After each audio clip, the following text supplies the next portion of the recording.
sa ating hawa, sa ating kanyang dala-dala. Kapag puro salita, nakaw, kayo'y magtiwala. Kabataan may liwanag ang daan, edukasyon sa bagong henerasyon. Gabay ni Presidente at ni Ninoy na bayani, katiwalian ay hindi na mangyayari. Maguhit ang buhay, maglilingkod sa inyo. Buong mundo ay pagmalaki mo, tayo Pilipino.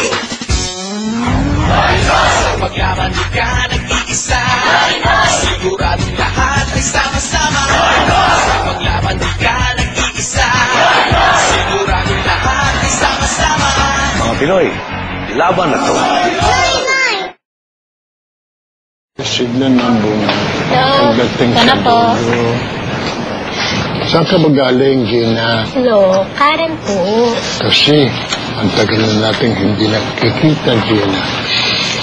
O sige, kain na, Gina. Karen po. Ito, para sa paborito kong apo, si Karen.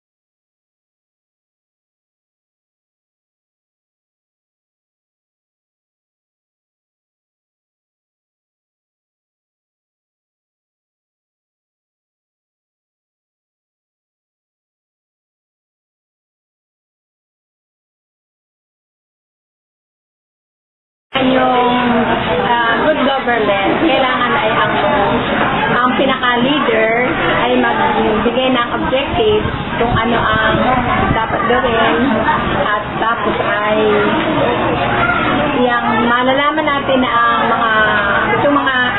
elected officials, yung mga senadors, mga senators, president, vice president, kailangan sila ay yung kanilang mga plataforma ay matupad. Tapos kung dapat ito sa buhay nila at para magkaroon ng isang magandang pamahalaan. Tapos naiwasan yung mga korupsyon at saka yung inggitan ng isa't isa, para yung rab mentality ng tao yun, nagsisiraan, yun ay isang paraan o gawain para maging malinis at tahimik ang ating gobyerno. Na tapos ito ay why is it important for us to determine what makes di yung pagka nga tayo ay nag-promise tulad nung sinabi ni Aquino, yung kayo ang boss ko, kailangan ay sa kanyang pamamalakad kailangan maano yun, sa kanyang sinabi na sinabi yung 10 sa kanyang plataforma. Tapos ano ba?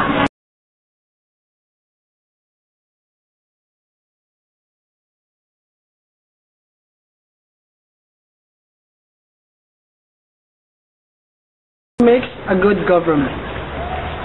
In a few consecutive administrations that had passed, we could probably ask, what really makes a good government?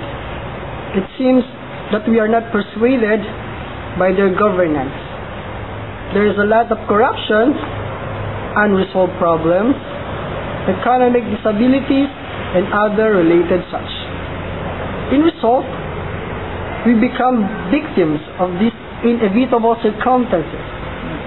Filipinos are keep hoping and pleading for change, but the hope remains a hope and questions remains a question. Good governance is determined if only our elected officials will separate the political means, but rather think about the benefits of all Filipinos. Unless we let God be the center of our ruling in governance, we could definitely gain the assurance of a promising government. Ang mga naririnig sa balita, napapanood ko sa TV, maganda naman yung initiative na ginagawa ng ating bagong Pangulo. Kaya lamang, kailangan din na maging supportive ang mga taong nakapaligid sa kanya para may sa katuparan niya yung kanyang mga magagandang plano para sa ating bansa. Napakabata pa ng kanyang panunungkulan. Ilang araw pa lamang, palagay ko, hindi kayang magawa sa isang maiksing panahon na maisaayos niya yung napakalaking problema ng ating bansa na iniwan ng ating mga nakaraang pamunuan. So, paano daw po natin ma-determine na maganda yung pamamalakad ng isang gobyerno? Ayon sa aking mga nababalita, ay yung kanyang mga sinisimula ay parang sila sa katuparan niya ang kanyang mga pinangako.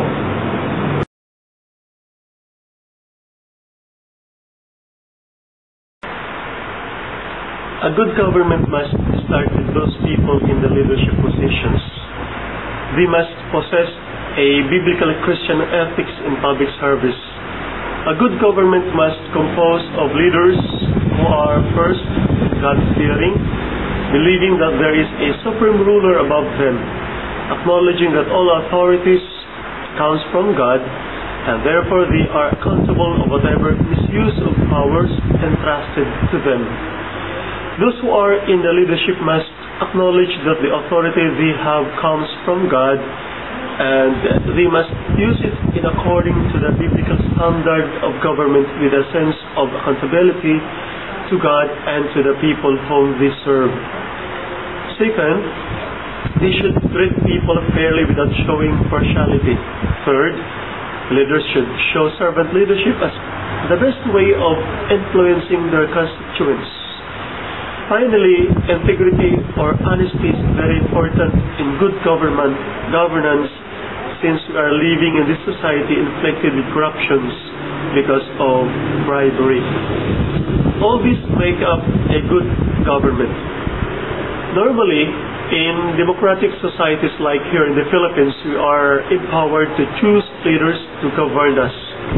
We voted them based on their credentials and platform of government. As concerned citizens, we must be watchful of the lifestyle and the performance of our leaders by checking regularly using the promises they once laid during the election period, and if necessary, reports them to any agency or media serving as a watchdog of good government. Basically, our government is a democratic one. That means it is a government of the people and for the people. That is why it is important to determine who and how our leaders should govern, since we are part of the government, and whatever public policies our government will implement, of course, we are directly affected.